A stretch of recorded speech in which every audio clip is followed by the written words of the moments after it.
લોકસભાની ચૂંટણીમાં કયા પક્ષને સૌથી વધુ બેઠક મળશે તે અંગે કોઈ નિર્ણાયક વિસ્તાર હોય તો એ છે સૌરાષ્ટ્ર કચ્છનો વિસ્તાર, અને આ વિસ્તારમાં ભાજપને નુકસાન જવાનો ડર છે તો કોંગ્રેસને લાભ દેખાઈ રહ્યો છે.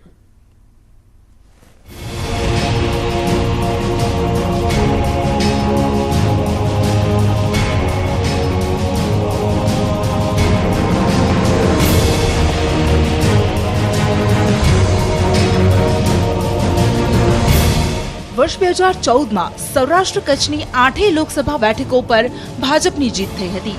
જોકે આ વખતે ન તો એવી મોદી લહેર છે કે ન તો એવો કોઈ મુદ્દો કે જેથી મતદારો તેમનું સ્પષ્ટ વલણ દર્શાવી દે.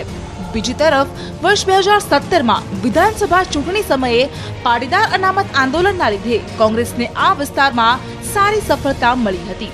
જોકે હવે આ માહોલમાં પણ પરિવર્તન જોવા મળી રહ્યું છે, જેથી કોંગ્રેસ પણ અવઢવમાં છે.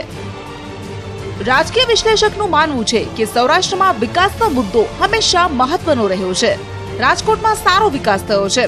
રાજકોટમાં એમ્સ અને આંતરરાષ્ટ્રીય સ્તરનું એરપોર્ટ બનાવવાની કામગીરી શરૂ થઈ છે. જોકે તેની સામે ગાંધીભૂમિ પોરબંદરમાં રેલવે સ્ટેશન એરપોર્ટની સારી સુવિધાનો અભાવ છે. આ ઉપરાંત કેશોદનું એરપોર્ટ પણ ખસ્તા હાલતમાં છે. આ ઉપરાંત ગ્રામીણ વિસ્તારમાં ખેડૂતોના વિવિધ પ્રશ્નો અને તેમને પાક વીમો ન મળવાના મુદ્દાથી મતદારો નારાજ છે.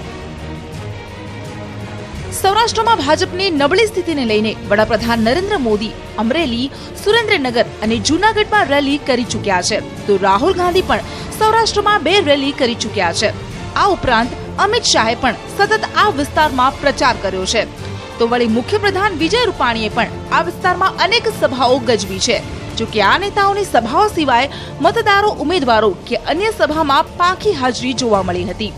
આ વિસ્તારમાં મહત્વના અસર કરતા ચૂંટણી મુદ્દાઓની વાત કરીએ તો ગ્રામ્ય વિસ્તારમાં પાક વીમો ન મળવો, ખેત પેદાશના અપૂરતા ભાવ, અછતગ્રસ્ત, અર્ધ અછતગ્રસ્ત વિસ્તારમાં પાણી અને ઘાસચારાની તંગી જેવા મુદ્દાઓ છે.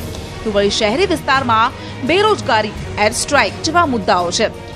આ વિસ્તારમાં ભાજપે 8માંથી 6 સાંસદોને રિપીટ કર્યા છે. જોકે બંને રાજકીય પક્ષોમાં ડર છે કે તેમના પરંપરાગત મતો તૂટી શકે છે. ત્યારે જોવું રહ્યું કે સૌરાષ્ટ્ર કચ્છનો મતદાર કોના પર પસંદગીનો કળશ ઢોળે છે. અંકિત પોપટ, ન્યૂઝ 18 ગુજરાતી, રાજકોટ.